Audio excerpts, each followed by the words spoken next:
Hello active dancer ဖြစ်ပါတယ်ရှင်ဒီတစ်ခါတင်မဲ့ gospel dance လေးရတော့ဒီဖြစ်ပါတယ်ရှင်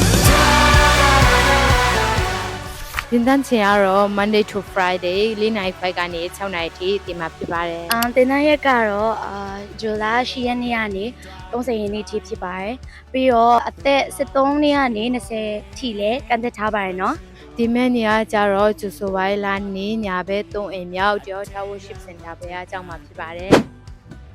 အကောက်တော့စင်ညာတင်းတွေကနေအကောင်းဆုံးတနိုင်သမျှသင်ကြားပေးမှာဖြစ်ပါတယ်ပြီးတော့အကထဲမှာပါဝင်နေဆိုရင် MV ရိုက်တဲ့ခါမှာပဲဖြစ်ဖြစ်ဘုရားကျောင်းမှာဖြောပြတဲ့ခါမှာပဲဖြစ်ဖြစ်ပါဝင်နေမှာဖြစ်ပါတယ်တင်တန်းကြတော့3000ချက်ပဲเนาะအခုပဲစင်းလာကြောနော်